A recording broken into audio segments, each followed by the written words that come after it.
Hello and welcome to India Career Center, the one-stop podcast for students, professionals, parents and guardians. In every episode, we will try to deal with a current topic that needs expert advice related to career guidance and career mentoring. Please welcome your host, Dr. S.P. Mishra to the show and happy listening. Welcome to another insightful episode of India Career Center podcast. In today's episode, we'll try to learn more about the EV sector in India, happening industry in the automotive sector. And it is not just about India, but also I think across the world, EVs are becoming the centerpiece of attraction. So without further ado, I welcome Mr. Dorairajan to the show. Thank you so much, sir, for being with us today on the show and giving all your wisdom and insights to our young viewers and listeners. Thank you, SP. Always a pleasure to be catching up with you, and thank you for having me here. Thank you, SP. Thank you. So to start our conversation, before we delve into the EV sector, I would love to listen more about yourself, your personal journey, so that the listeners and viewers can connect with your story. So, I was born in a small town in Tamil Nadu, in Tirunelveli district, in a place called Samutram. But the fact is that I spent majority of my schooling, etc., in the north. My father was working in the cement industry, so I had a chance, like what army people say, going into different locations. So I've been in places like Chaibasa, a small town today in Jharkhand, place like Jamul, which is near Bhilai. So this gave me a very firm footing on reading, writing, speaking Hindi from a very young age. And my first visit to a big city per se, if you ask, that would be that I did one of my early standards in Trivandrum in Kerala before we moved on to Calcutta. Calcutta was an eye-opener because I did my 10th and 12th from that city. A wonderful city to be in, and I love that city even today. Well, I started playing cricket on the roads, and that is the first exposure that you play in the center of the road, even with the traffic going on there. That was fun out there. The delicacy, the Bengali delicacy, of course, I'm a strict vegetarian, but then it was very enjoyable. There's some very good memories about Calcutta, understood, learned how to view football, etc. And that was a great journey out there. One of my vivid memories of being in Calcutta has been I had a chance to meet with the former India champion Prakash Padukone was there, and he was at my friend's house. It won the Commonwealth gold, and it was actually, I was in sheer disbelief that I'm standing in front of a champion. So there are certain things that remain etched in your memory, and that's one big thing. He was a star at that point of time. I was all stuck looking at him, couldn't even speak or ask him anything, just took his autograph. So that was one good memory. Post doing my 10th and 12th, we moved to Chennai. My father went overseas, and then we were in Chennai. I did my college education. I did my law, everything out there in Chennai. And Chennai was a homecoming of sorts for me, and it was good. It was a good learning experience, a different culture altogether. But then when you are in different cities, you learn about people, you learn about culture, and you try to adapt yourself. Student life was very good out there in Chennai.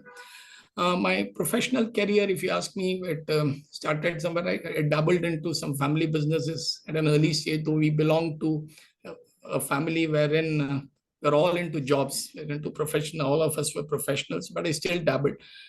Probably God, destiny was that I was there to serve others, and that's the reason why I got into employment. My first company was a captive NBFC based out of Chennai, but my posting was in Raipur, today in Chhattisgarh, in those days in Madhya Pradesh. And then from there, I moved into Ahmedabad. So the good thing, SP, was that it gave me a chance to visit multiple cities when I started my career out there.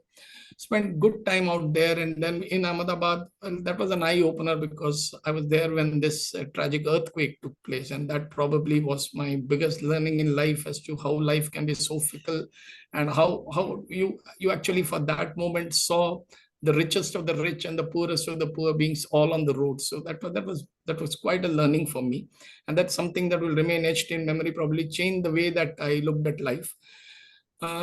Post that, I moved into my next assignment, and that was in Mumbai, another city which had a chance to come mingle with people out there, a city wherein the huge respect for professionals and a good time out there in Mumbai. Then I moved into my next assignment near Faridabad, and it was close to Delhi. So Faridabad was another good learning experience, a fantastic place to be there, a fantastic company to be working out there when I was there. And then in my last stint, I was in Mumbai again, and it was a good experience because especially a lot to know about the electric vehicles, a lot to learn about what was happening in the EV front, etc. And being part of an early strategy team which launched the EV, it gives you a fair idea as to how a market is created, how do you go about seeding vehicles in the market. And at the initial stage, it was literally concept selling because you had to tell people that EVs would work like this. People are not tried that. So it was a wonderful experience. My journey, I think, has been a wonderful experience over a period of time. Life is all about creating happiness around trying to be as truthful and honest and see others grow. And that is something which I would advise all the young people who are watching this, that I think humility is to be the forte of every individual. And however much you may grow in terms of designation, how much you may grow in terms of power, it is always good to stay grounded. And that is something which I inherited. Our mother was very, very clear, and we all treated as equals. So certain things, when you learn and then you copy it in your professional life, it goes on like that. So it's been a wonderful journey for me. My personal career, my family has been of great strength and support to me throughout this journey. 360-degree view of life, professional journey, people, culture, so many things that I've learned over a period of time. Fantastic. One question which is related to your answer.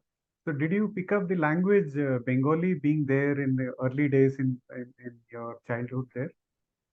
No, absolutely. I think I passed out my 10th where Bengali was a subject. So obviously I Okay, could read, write, speak Bengali.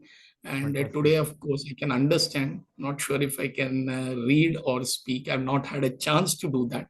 Okay, But I have colleagues in office who may or may not had colleagues who may or may not know that I knew Bengali, and they would talk about it, but I will quietly listen. But yeah, I did learn that subject. Yes, at one point of time, I must admit that I could read and write Bengali better than what I could do for Tamil, which is my mother tongue. Of course, Tamil was something which my mother at young age taught all of us to ensure. She ensured that all of us learned that language. We speak our mother tongue at home. But yes, to answer your question, yes, I did pick up Bengali. okay, that's excellent. So, moving on, I Yes. think let's try and understand why EV has become such a important aspect in today's times. So, if you can give a context of this, then we can take it forward. See, one of the favorite subjects that you will always see being discussed either in a social gathering or in schools, colleges, offices is all about pollution, traffic. And that's a favorite subject. I think that probably would rank second after discussing weather. How is the weather today? So pollution is something which people keep talking about. And I think there's something that has to be done for future generations. I think a lot of people in the past also have thought about as to what is to be done. But the thing is that more than 40% of the pollution that is caused across is caused because of automobiles and the emission that is emitted from them. And that is something that we needed to address very, very quickly. And electric vehicle is one low hanging fruit which you can easily adapt to. Of course, we will talk about challenges, we'll talk about different things, but we must understand as to why this suddenly came into focus at this point of time. 70% of India oil imports are diesel. And there is Mm, something that from a country perspective, we have got to ensure how can we reduce our import bills. But the most important thing is that the escalating levels of air pollution, how do you put an end to it? If not put an end, but at least ensure that you are getting enough control on it. So electric vehicle, if you look at it, is one such element which if we start adopting it, it becomes easier for us as we move forward. We have been driving ICE vehicles. CNG, of course, is also a recent development. Overnight, it is not expected to change, but at least as a habit, it should come. And everything takes time to change in life. Similarly, EV is also going through its journey where people would slowly take time to adapt. But once people get used to it, then it becomes a journey which can go on its own. So I think the time is very critical for us. And then if you look at it, I'll just, currently India adds about close to about 2.5 billion metric tons of carbon, which is nearly 7% of the global emission, right? And the ICE vehicle pollution, this constitutes close to total to 40% of the total pollution of India. So just imagine that 40% just comes from automobiles. And this is something, if we are going to start attacking segments one by one, this is one thing that we need to address. Rather than attack, need to address this particular issue. Today, corporate sustainability is a part of life in many of the company, many groups, etc., who are coming forward. And I'm pretty confident that if we are able to drive this as we move forward, we would be there where we want to be. So basically, if I understood correctly, out of the total uh, carbon emission which is happening right now in India, a major chunk is, which is 40%, is coming out of the automotive sector, and hence it becomes easier to attack a particular segment, which is the largest segment uh, to to address first, and that way it is possible for us to address the long-term goal of creating a lesser carbon emission, or going forward, of course, carbon neutral is something which is being talked about. Yes. So I think India has the target to reach there by about 2070, if that is right. Yeah, 2070, that's a target where we want to be absolutely carbon neutral. I think, and if we don't start the journey today, it takes multiple years to reach out there. But a journey well started, it's going to take time. It's going to take a lot of sacrifices from our side. I think we should also understand that. But then each one of us owes it to our nation, owes it to our future generation to do that. Fantastic. Yeah, absolutely. I think moving on, let's now look at how the EV technology has been growing in India in the last 5 years, with respect to industry numbers, and what is the comparative contribution. I know, I mean, India is probably second or third largest in terms of the Yes. automotive market. So if you can give us a overall sense of what is the total industry, and out of that, what is EV doing with respect to the percentage in the last 5 years? Yeah. So if you look at it from a data perspective, in 2017, let's just slip back about 6-7 years back.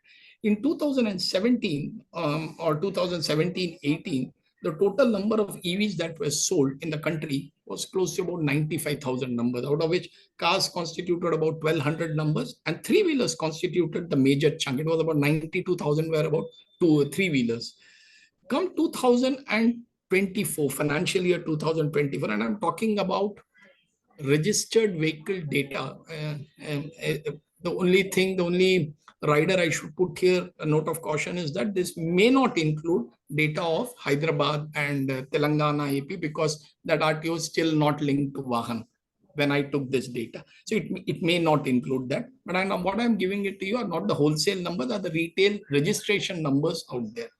So if we look at it, in 2023-2024 financial year, we had about close to 9.5 lakh of two-wheelers sold, and compare this with 2,000 vehicles that were sold 7 years back. In financial year 24, we are close to about 6.3 three-wheelers sold in the EV segment. If you look at the four-wheeler segment, 90,000 vehicles were sold as against 1,200 vehicles 7 years back.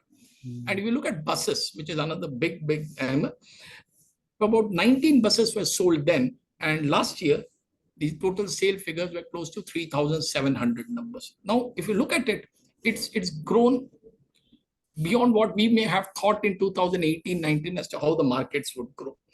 Now, if you look at it from a percentage perspective, Indians buy close to about 1.8 crores of two-wheelers every year, right?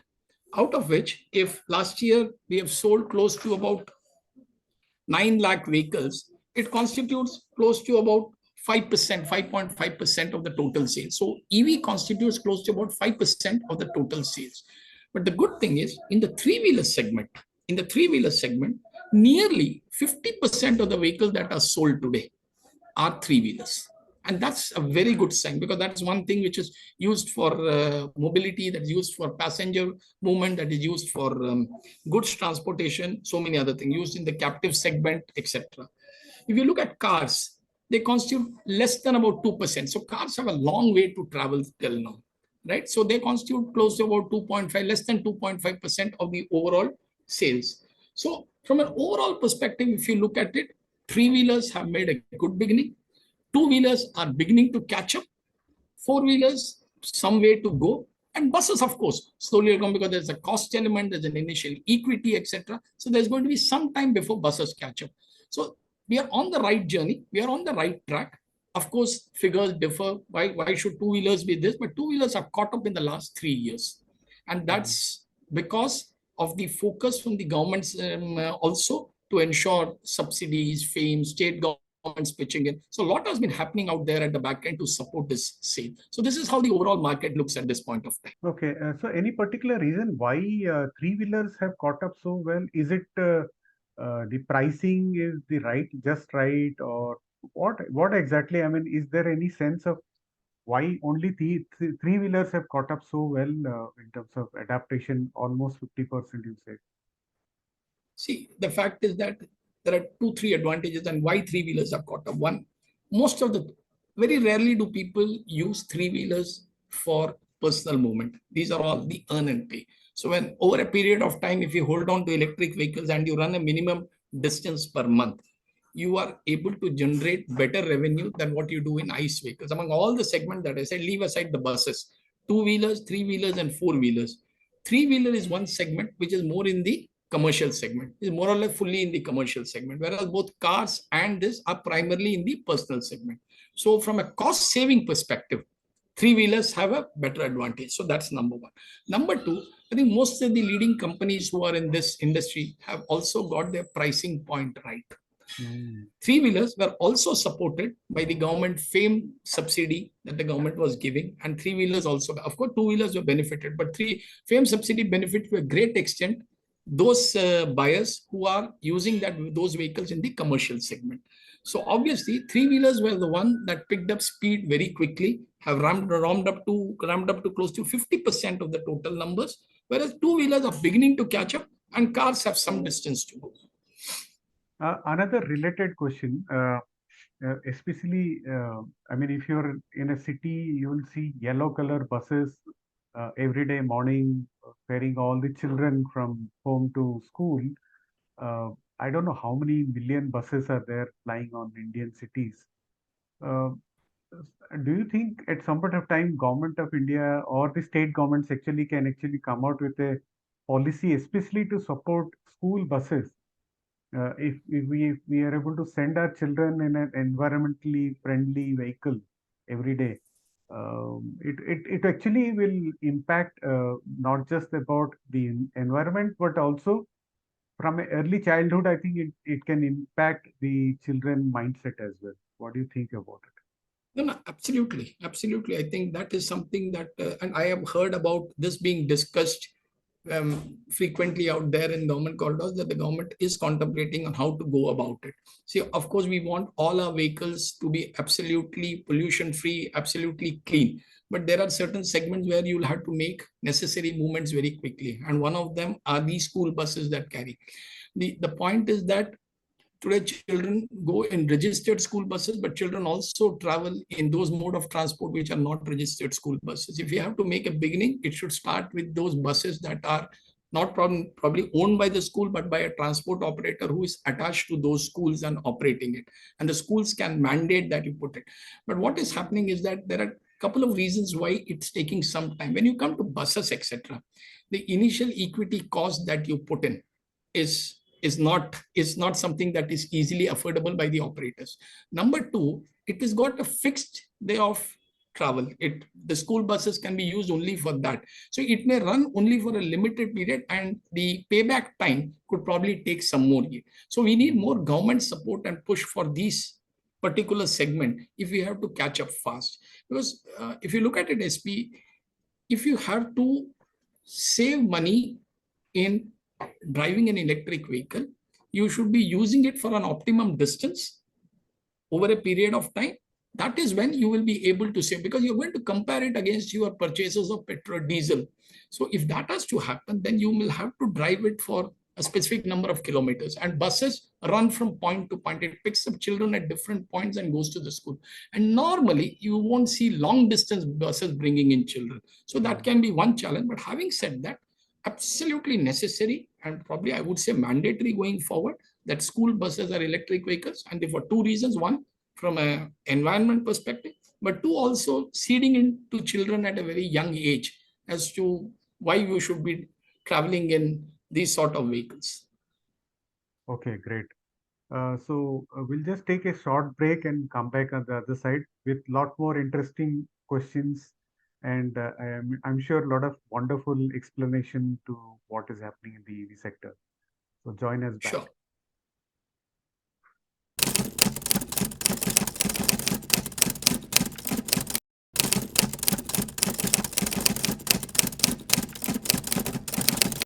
So welcome back, ladies and gentlemen, to this wonderful conversation. So before the break, we try to understand about the size of the automotive sector and also the percentages of electric vehicles in different segments. Now let's try to understand about little more about the technology itself and how it is stacked against the alternatives. There are many more alternatives also which is available. So let's try and understand about what are the different alternatives which are available. For example, alternative fuels, ethanol, hydrogen cell technology, and so on and so forth. So could you explain more about the alternative uh, which are available against the electric vehicle technology? Yeah. So obviously there are multiple other alternate that are available, and I would say that each of those alternate that we talk about will have some drawback, but I think we'll have to look at it from an overall perspective and see which is easier to adapt and then move forward. For example, the alternates could be electric vehicles, the alternate could be CNGs, alternates could be hybrid, could be hydrogen, could be biodiesel, could be biogas, and so there are multiple alternatives. So let's look at a couple of them immediately.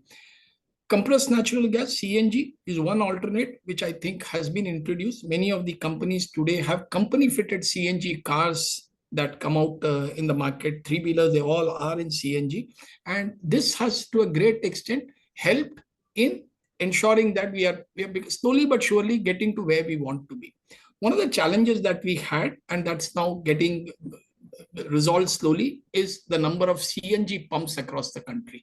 I think to a great extent, if you go into, during a morning walk, or if you go towards your office during peak hours, you would see a huge crowd out there in the fuel pumps, etc., for CNG vehicles. So that is something, but the government is completely aware of the issue, and then they have encouraged more and more CNG pumps, and we are beginning to see a good adoption of CNG vehicles over a period of time. Most of the taxis that run on the roads today are on CNG, and it to a great extent gives the benefit to the operator, the driver come operator, or the operator. Some of the disadvantages that it has got a cylinder, so it's kept in the boot of the vehicle. So obviously it does restrict your luggage space to some extent. So these are certain things, but people are trying to understand, people are trying to overcome those issues, etc. But CNG is one thing which has caught up. The second thing is on the hydrogen. Now, hydrogen is very beneficial, but I would say it is beneficial if you look at it from the commercial vehicles and the heavy commercial perspective. It is actually not that useful if it comes to cars. It has been tried out there. There are many cars that run on this overseas, but in India, I think people are still contemplating whether it would be beneficial in the long term. But if you look at it from the drawback of the hydrogen perspective, it is a highly inflammable substance. We've got to understand that. So from a safety angle, and storage, etc., can be, transportation and storage can be a challenge as we move forward.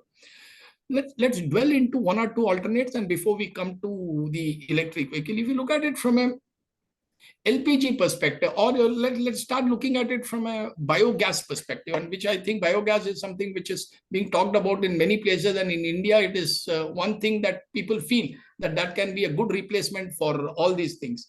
But if you look at it from a biogas perspective, it is nothing but it is derived from the rotting municipal waste, food wastage, sewage, etc., etc.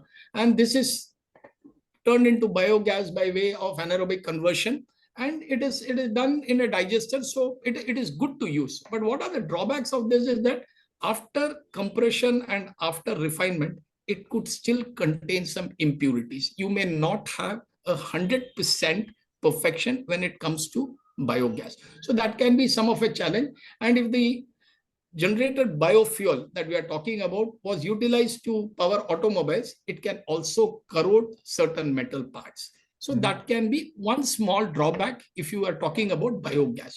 Now, if you're looking at biodiesel as a alternate, now this is nothing but a vegetable oil, right? This is a vegetable oil, and if processed, it can run standard diesel engines, etc. But what is the drawback? It may contain some unconverted vegetable oil also. Now, this could impact the operations of your vehicle, right? Electric vehicles. Now, there is always a feeling that the batteries, etc., when they are made, they also use substances which are not completely pollution, or they're not the most safest. But over a period of time, when you use it, it makes up for whatever it has used while manufacturing of the battery. EVs are zero tail emission vehicles, right? So there is no emission that comes through. You don't have those wherein smoke comes out and all those stuff. So that's one of the biggest advantages. And if you ask me why EV scores over all these other alternate fuels, one, I think apart, and if we keep CNG aside for the time being, it does not have some of the drawbacks what the other alternate fuels that has. There are challenges. Challenges would rest in terms of how much time do I have to spend in a charging station to charge my vehicle? That can be one challenge. The second challenge can be, what's the range that I can? I'm going with my family. Will I be able to reach my destination? And what happens if I get stuck in between? Three, I think the presence of the charging stations, etc., have still not caught up with what is needed for vehicles to be there in big numbers. For example, I'll give you some small data statistics. There are different numbers that float across. Tata Power is one of the biggest charging and they have played a huge role in spreading out this charging infrastructure. The government has been providing subsidies, support for the infrastructure companies to set up these charging units. They're close to about plus minus a few hundred, close to about 15,000 chargers in the country. But look at the number of vehicles that I have given. And you would be surprised, SP, that even today, you leave aside the three-wheelers, more than 92% of EVs are still charged at home. They're still charged at home with the home charging solutions. But you have a counterpoint to that. In big cities like Delhi, Mumbai, Hyderabad, Bangalore, there's limited parking space that you have inside. So how do you overcome that? Where do you put your charges? So then you come to a question of the RWAs, etc., the Resident Welfare Association being convinced to put charges. So what happens is that it has got an impact every time you move forward. We move forward thinking that, okay, if you have a garage or a parking lot, you put in your charges. But what happens after that if people don't have that? Majority of the people live in flats. Now, who would have the right to charging? So these are some of the challenges that you have on electric vehicles, etc. But overall, as I said, all these are good alternatives to have. We must pick and choose which is that alternate which can have some connect with the customers, and you should be looking at various other things. How do I provide all these facilities? As I talked about CNG, over a period of time we have overcome it. EVs, how do you ensure that you have more charging stations that can come up? Can I make biogas and biodiesel more pure? So all these play a role as you move forward to see which is the right alternate fuel that you have. But all of us must agree we have got to move in the right direction. So which means that we might actually see a combination of lot of these technologies going forward. Of course, the probably EV will evolve to be a bigger player because of lot of advantages as well as lot of stakeholders who are involved in this whole process. But at the same time, probably all other alternatives also will play its own role to some. I think the CNGs are already there and they will continue to be there for some time because the infrastructures are in place already. Other alternative fuels will take some time and probably will also evolve with technology, if that makes sense. Absolutely. Absolutely. I think each of these alternative will have a role to play. Will have a role to play as we move forward. And definitely when we move over there, you will see, but EV has taken the lead. Just as CNG took the lead, EV has taken the lead. Many of the companies are committed to producing EV. They have put up plants, they have invested money, so they're doing it. So over a period of time, each one of this, but what could be the percentage, how much vehicles would run on biofuel, how much on biogas, how much on CNG is something that as we move forward, it will evolve. Fantastic. I think going forward, let's now look at what are the challenges. You mentioned about certain elements being used which are probably not environmentally friendly. And the bigger challenge is actually India's dependence on the lithium-ion batteries and the raw material which is required. I think we all know that we are overly dependent on China. Not just India, I think majority of the world is actually dependent on China on this very, very crucial element of EV vehicle. So how do we look at this challenge and how do we address it? Yeah. So some data. First, good news, and then we come to how do we reduce our dependence. The good news is that the Geological Survey of India estimates that it has discovered close to 5.9 million tons of lithium resources in the mountainous Salai Haimana area of Riyasi district in J&K. And that's wonderful news. I think it takes time to ensure that all the lithium is processed, etc. It could take a couple of years, but the fact is, it's a wonderful news that the resources have been found inside the country. So that's the good news I wanted to start off with. Now, India's battery industry would need close to about 56,000 metric tons of lithium carbonate by 2030.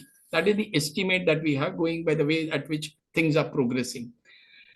And we would still probably be relying on certain other global markets for, say, nickel, graphite, manganese. But domestic sourcing of lithium would at least give us a kickstart in this entire process. The fact is that though down from its peak of November 22, lithium carbonate is now nearly trading. And let me give you some data, trading at 14 times its pre-pandemic price. Now that's how dependence takes its toll on you. Domestic supplies would help actually insulate India from this geopolitical risk, our dependence on countries like China, etc. In fact, you'd be surprised that some of the biggest lithium mines are in countries like Australia and a couple of other South American countries. Yeah. But lack of processes, lack of technology in harnessing these lithium resources have ensured that our dependence on China is to a great extent. But as I said, some discoveries made here, it would probably slowly but surely we would get to where we want to be and reduce our dependence on these on countries like China. Fantastic. Now let us look at how India is preparing to adapt EV technology in terms of scaling, manufacturing, and usage. And also, let's look at how India is actually trying to prepare itself to become the global supplier for EV across the world. Yeah. So I think let's look at it from a perspective as to how did EVs get on the right track and how have we started? Now, I would put it that fundamentally there have been four reasons as to why this EV industry has picked up. One, I think the opportunity is available. That's one big thing. The second thing is the policy support from the government. So that's been the second big thing. The third has been the investments that have been made by multiple agencies, companies, looking at the future. And that's on the back of what we started this conversation with, because we had specific targets in 2030, these many number of vehicles, the percentage of vehicles have to be EV. Going forward by 2070, we should be carbon neutral, etc. And the fourth is there's been some robust demand that has been coming in. If you look at it, 50% of the three-wheelers, if they happen to be electric, there must be something good out there. Because of all these four things that I talked about, we are now seeing a remarkable growth potential in all these areas. Now, if you look at it, there are several key factors also, which puts us in I would say, in an enviable position as far as EVs are concerned. Countries apart from China and apart from some of the European nations, including Norway, Finland, which have adopted EV big time. Now, Norway, Finland have got more than 90% of their vehicles that operate are electric vehicles. China being such a big economy, the percentage may not be high, but the number of units that run as EVs are very, very high as far as China is concerned. The government has also introduced the PLI scheme, the production linked incentive scheme that has come across out there, which gives India an opportunity to make more and more vehicles out here, more and more spares out here, and all these part of, and if the companies have to claim this, they have got to ensure that there's a huge amount of dependence on local supplies as compared to. So you are trying to cut down, except on the essential items like lithium, this, etc., to producing vehicles out there and producing spares out there in India. Over a period of time, you will see that this also increases the production capacity, which gives you a unique advantage of being a global supplier as we move forward. In fact, many of the two-wheeler companies, the small startups and all that have already started taking orders and supplying vehicles outside. In a small way, the car companies are doing it for small Asian countries nearby. They've not gone big into other nations like Europe, or obviously China is out of question at this point of time because they themselves are a big EV manufacturing. So it is not only in terms of built vehicles, it is in terms of spares, it is in terms of batteries, it's in terms of so many other things. As you start enhancing your production capacity in India, using all the levers that are available, including the government support, you could tomorrow become a country wherein everybody looks up to you in terms of purchasing these items from you, and you could become a very dominant player in the export market. And that is how things are evolving over a period of time. And be a country wherein you could start looking in terms of supplying to other nations also. I think India's own consumption power itself is so strong that it can actually provide that scale, and that could be a big lever for making India the global supplier for EVs. And of course, we've seen that this has happened in other sectors also. I mean, especially in the construction equipment segment, we are seeing a big move towards India becoming a global supplier. Yeah. I'm So the sure other the thing I must consumption, yeah. say, yeah. So apart from what we have spoken, I think couple of things that India probably will have to get its strategy in place very quickly. One of them could be technological innovation. I think we've got so many startups coming up, and so much of innovation is happening in different industries. So technological innovation, I think a lot of support that is provided both in the public and the private sector space, that will give you that unique advantage that we have, because technology is changing over a period of time. Today, battery prices may constitute 35-40% of the vehicle. Who knows? Tomorrow, battery could be only 15% of the cost of the vehicle. Tomorrow, EV prices could be the same as what the ICE vehicle pricing is. So your initial equity, etc., come down. So technology is one thing which is going to play a very critical role. Two, I think we'll have to fortify the entire supply chain. And that is something which I think every company using AI or whatever probable alternates are there are doing it. And if we are getting our supply chain entire thing right, then I think there's very little that can prevent India from taking the next giant leap. Third, I talked about the policy framework. The government is pushing hard. I think part of this PLI, part of the subsidies that are provided, etc., to ensure what we call about now Atmanirbhar Bharat, all those things. I think it is more and more people are seeing value in making products out here. And the last but not the least, and what you talked about very rightly, is leveraging all the global opportunities. I don't think we should let go any of these opportunities that are coming up.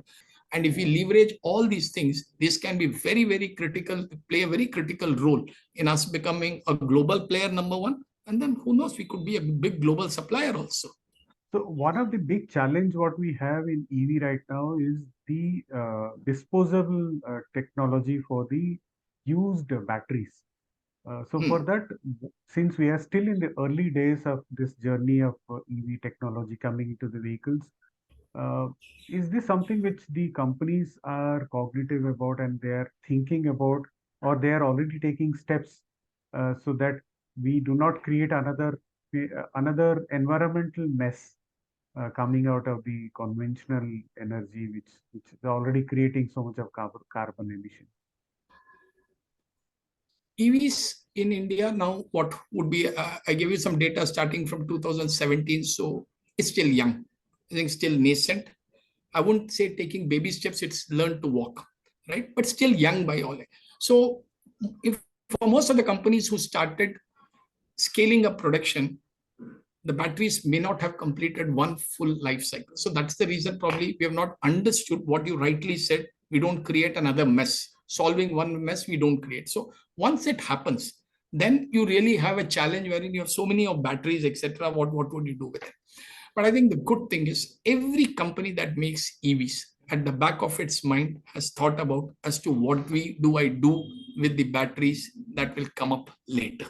But the most important thing is that we will have to do it in a very calibrated manner and in collaboration with industry initiative that has to come. I don't think this can be done in isolation. This has to be something that the private companies, people who are making vehicles, two-wheelers, three-wheelers, four-wheeler buses, etc., have to be mindful of the fact that the latest technology in battery disposal is immediately implemented as quickly as possible.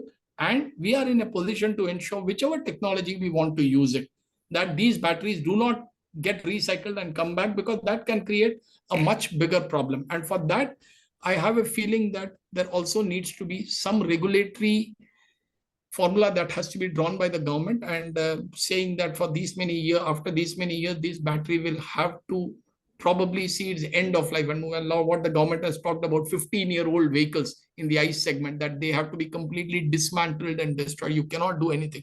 I think something of a regulatory thing will have to come if we have to see good times going forward, and for the purpose of which we started this journey of a clean, pollution-free environment. I think these are certain steps that we'll have to take. Okay, so now let's try and understand how the opportunities are looking in terms of the job opportunities. Now, with electric vehicles, there's no ICE engine in that. So, are we going to see a lot of transformation in terms of the requirement? How do you see that? I mean, is there a sense of how things are transforming in that? And do you see that this will lead to also additional manpower recruitment in the industry?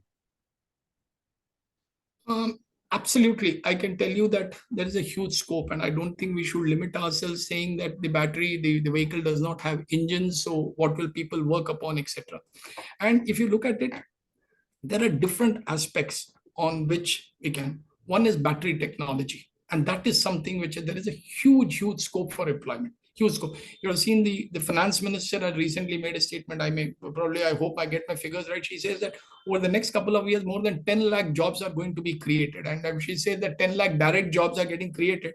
I think you should multiply it by 3 times to see that there are indirect jobs to that extent that is getting created. So one is going to be on the battery technology. So that is one thing wherein it is very critical. We must understand that there is a huge scope there. Two is product designing. Now, as EV becomes a part of life, it will, you look at it, SP, that many of the companies today are coming out with pure EV vehicles, which effectively mean they are born EVs. They are not going to be the ICE replica of the vehicle. So if you look at it, there will be a completely different design department that will probably be capturing out, will be working out there. So that's number two. R&D is hugely important. R&D, in fact, as I said, R&D will play one of the most critical roles. And we talked about so many other things, right from saying, and battery itself is a subject that can be discussed for hours together. How does the battery fit into the vehicle, to exactly to the disposal of the vehicles, to how the batteries are made, etc. So there's a huge amount of scope. Fourth, we talked about the importance of supply chain. And this is something which is absolutely critical, because it is not the supply chain that you have your suppliers in certain parts of the country. You've got to be sourcing materials from multiple countries, which I talked about, that even if you have reduced your dependence on lithium, you've got certain other metals that you may be dependent on other countries and overseas. So supply chain plays a very big role. I think these are all in the back end. If you look at it from a front end perspective, I think sales and marketing is a very critical market, because as I said, you still have got to go and convince a customer that why should you buy an electric vehicle? It is not the normal sales, sir, please buy a vehicle, because there the customer does not ask you as to where is the nearest fuel pump. Here the customer is going to ask you where is the nearest charging station, what do I do if I get stuck. So are your roadside mechanics talented enough to ensure that my vehicles can be put on road? We may probably not hesitate to take our ICE vehicle there if we get stuck, but we may not do it when it comes to EV technology. So from a sales and marketing perspective, absolutely critical. If you look at it from a marketing perspective alone, there are so many levers that can be used to get these customers interested in your vehicle. For example, my experience says that digital inquiries are amongst the highest out here in EVs. Because why? Because most of these customers who come to buy EVs would have done their homework before coming. Once they come, they're more or less made up their mind that I would like to buy an EV. So when they do that, how do you go and talk to these customers? How do you address these customers? Because he is not going to be interested in you talking about batteries and etc. He will have certain very specific questions in mind. How do you do it? So that brings us to the next question. How do you ensure your network is completely equipped for that? So coming back to your original question, will it create jobs? Will it make life interesting? I would say it would make life more interesting and more challenging than what it is today. So this is the part of the vehicle. You come to the charging infrastructure. Charging companies, where do you put the chargers? How does the charger operate? Can I have one app that can give me a complete overview of all the charging, etc.? So you have work on technology, you have to work on IT, you have work on the infrastructure of charger, and above all, ensuring that there is a marriage between the charging infrastructure and the vehicles. I would also love to touch something on what happens in the EV commercial segment, because there too there is a huge amount. You've seen lots of ride-hailing companies these days who have come up, who are new startups, but who have come up big time out there, and they have thousands of vehicles on the road out there, and they are taking it to the next level altogether as to what are some of the challenges that they are coming. And they are, for example, one of the things that most of these players are doing it, that how do I ensure that if a customer needs a vehicle for a specific period of time and not for a ride, how would I ensure that I give the vehicle to that customer? It may not be the concept that we are used to a self-drive cars, etc. But the customer may be wanting to just use it for a day or two and just come back and use it and then tell you that what it is. So I have come across situations wherein EVs, even if the companies charge a premium, the customers are more than happy to use that. So opportunities in these companies to keep innovating, to keep evolving over a period of time, these are certain different segments wherein I think there's a huge opportunity. I was reading a couple of articles a few days back. Most of the IITs, and we were reading early today morning that IIT Chennai has started an online EV course for beginners. IIT Mumbai, IIT Delhi, all of them have started courses which will equip these youngsters who come out of colleges who want to make a career in EV industry. But I can tell you, SP, that it's a huge industry waiting to welcome people with open arms, and there's a lot of work that we can. Of course, statistics and data are there in its own way. 10 lakh jobs getting created. In fact, it should be more. But the government is very confident that these many jobs will get created as we move forward. And then it becomes a part of life for everybody. And it moves on. So the spares, the number of items in a car may be limited, but the nuances of each one of them is completely different and probably slightly more complicated. And that probably would interest all the youngsters, because they all want challenging jobs to see how they can contribute. And that will be the best part of this entire EV journey. Fantastic. I think wonderful. I think we have covered a lot of ground on this conversation, and hopefully our viewers and listeners will get a good sense of what's happening in the EV sector in India, with a view on India as well as what's happening across the world. And any last words or any last advice to our young listeners and viewers from your side before we call it a day? Yeah. So first of all, thank you, SP, as I said, and started by saying for having me here and allowing me to share some thoughts. For the youngsters, I would say that you could be part of a change journey. And this is a journey I think we should all take it up for a couple of reasons. We owe it to our future generation. We are part of a completely different innovative world, and the whole world is waiting. It's not about restricting ourselves to whether it's a two-wheeler or a three-wheeler or a four-wheeler or a bus or a truck. We there's something which I thought, and SP, if you allow me 30 more seconds, I wanted to tell that there's something that people are now furiously talking about: battery swapping. Well, if I run with a battery and if my battery charge is down, can I go to a fuel pump and just remove the battery and put another battery? And it started in two-wheelers. So there's something to innovate. And every day you come, who knows, in 5 years' time, you could have batteries that are swapped in cars. You just remove the battery from the car and put another battery and you are on your way. So when I wanted to tell that when youngsters come here, I think there's no limit to what they can think and what they can execute. And we've got very, very sharp minds in this country. I'm very sure that they will take this EV business to the next level. When we started this journey, I think it was a new concept and we had to move forward in that. But I think the new generation will have more meaningful challenges as to how to get this market to the next level. And as we rightly said, India must become the biggest market for electric vehicles going forward. Fantastic. I think with those words, we conclude today's topic. And Mr. Dorairajan, thank you so much for your time and all the wisdom on this subject. And it was a great pleasure to talk to you today. Thank you so much. Thank you. Thank you.